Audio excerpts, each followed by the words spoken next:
Madame la femme de ce monsieur, tu as reconnu, tu l'as reconnu. Tu reconnais ce monsieur. Comme tu es toujours là en train de m'appeler, ne m'appelle plus jamais. Et t'avais dit qu'il veut te montrer, non? Et t'avais dit qu'il veut te montrer. Tu n'as encore rien vu. Le voici ici, maman. J'ai voyagé pour lui. Juste pour te montrer que non, maman. Tu vis seulement le rêve. Le voici ici. Le voici qui dort. Regarde. Le voilà. Le gars bien tapé jusqu'à il transpire. L'idiot là. Voilà le machin là ici. Tu te vantes avec quoi? Ça là. C'est avec ça que tu te vends. Il te dit que non. Même la ration, tu n'auras plus. Même l'école des enfants, il ne va plus payer. Peut-être vous apprenez même souvent. Tu m'appelles à l'ouverture de quoi? Je suis ta camarade. Je suis ta camarade. Ne m'appelle.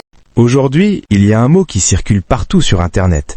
Un mot qui fait rire certains, qui choque d'autres, mais surtout un mot qui réveille quelque chose de beaucoup plus profond sur notre société actuelle. La tisa. Et si on prend 2 secondes pour être honnête, ce sujet dérange parce qu'il nous met face à une réalité qu'on préfère souvent éviter. Aujourd'hui, de plus en plus de femmes assument ouvertement le fait d'être avec des hommes mariés.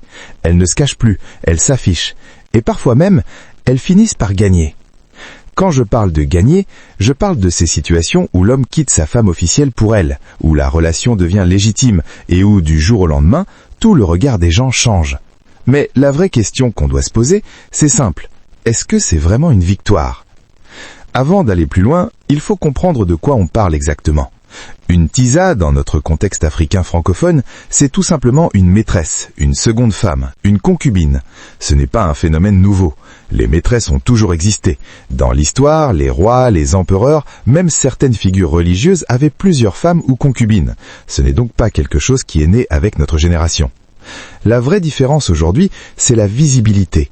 Avant, ces relations existaient dans l'ombre. Il y avait une certaine discrétion, une certaine hiérarchie aussi. La femme officielle restait au sommet et les autres restaient à leur place. Aujourd'hui, tout est exposé. Les réseaux sociaux ont tout changé. Ce qui était caché est maintenant public, analysé, jugé, applaudi ou détruit en direct. Et c'est là que les choses deviennent intéressantes. Parce qu'on a vu plusieurs cas récents qui ont fait énormément de bruit sur Internet. Des femmes qui ont commencé comme tisa et qui avec le temps ont fini par être officialisées. Au début, elles étaient insultées, critiquées, rejetées. Mais dès que l'homme les épouse ou les met officiellement en avant, le discours change complètement. Les mêmes personnes qui les critiquaient commencent à les féliciter, à parler de patience, de stratégie, de victoire. On entend même des phrases comme « elle a su attendre, elle a su se battre, elle a pris sa place ». Et là, on se rend compte d'un problème profond. La société ne regarde plus le chemin, elle regarde uniquement le résultat. Mais à côté de ces histoires qui finissent bien, il y en a d'autres qui tournent mal. Des scandales, des révélations, des femmes qui se retrouvent exposées, humiliées, rejetées. Et là encore, le discours change. Cette fois-ci, on se moque, on critique, on rabaisse. Pourtant, dans le fond, le comportement de départ est le même. C'est ça la réalité. Même situation, 2 résultats, 2 jugements totalement opposés. Si elle gagne, on l'admire. Si elle perd, on la détruit. C'est une hypocrisie collective. Internet adore le spectacle. Une fois qu'une histoire devient publique, ce n'est plus une question de morale ou de vérité. Ce qui compte, c'est l'émotion, le buzz, le divertissement. On regarde ces histoires comme des films, avec du popcorn, sans vraiment réfléchir aux conséquences réelles sur les personnes impliquées. Et ce qui attire encore plus l'attention, c'est le lifestyle, les voyages, les cadeaux, les marques de luxe, la proximité avec des hommes riches ou influents. Dès que ce niveau de vie apparaît, la perception change. On commence à justifier, à rationaliser. On se dit, si elle a réussi à sécuriser un homme comme ça, c'est qu'elle est forte. Mais ce que les gens ne voient pas ou refusent de voir, c'est le prix caché derrière ce genre de vie.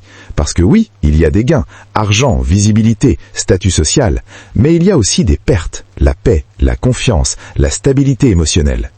Une relation qui commence dans le conflit, dans la comparaison, dans la compétition, peut-elle vraiment être stable ?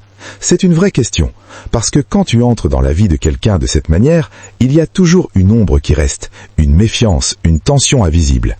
Et même si tout devient officiel, même si le mariage arrive, même si l'image est nettoyée, le passé ne disparaît jamais complètement. Les gens n'oublient pas, les dossiers restent, les jugements aussi. Tu peux changer de statut, mais tu ne peux pas effacer ton histoire. Et ça a un impact sur tout. Tes relations, ton image, la manière dont les autres te perçoivent, et même la manière dont tu te perçois toi-même. Un autre point qu'on oublie souvent dans ces histoires, c'est la femme qui a été quittée. Elle, on ne l'entend presque jamais. Elle ne fait pas de vidéos, elle ne s'expose pas, elle ne raconte pas sa version. Mais ça ne veut pas dire qu'elle ne souffre pas. Au contraire. Elle vit la douleur, l'humiliation, la trahison.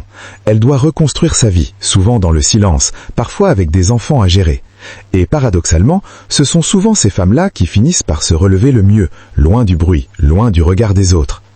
Et les hommes dans tout ça, on en parle très peu. Pourtant, ils sont les principaux acteurs. Ce sont eux qui font les choix, qui entretiennent les relations, qui mentent, qui promettent, qui trahissent. Mais sur Internet, on a tendance à les déresponsabiliser. On dit « les hommes sont comme ça », comme si c'était une excuse, comme s'ils n'avaient pas de contrôle, pas de volonté, pas de responsabilité. C'est faux. Un homme choisit. Il choisit de rester fidèle ou non.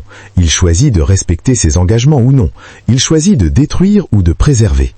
Et au final, quand on prend du recul, on réalise que le vrai problème n'est pas seulement les tisas. Le vrai problème, c'est une mentalité collective qui valorise le résultat à tout prix. Une mentalité qui dit « peu importe comment tu arrives, tant que tu arrives ». Mais est-ce que c'est vraiment ça, gagner ?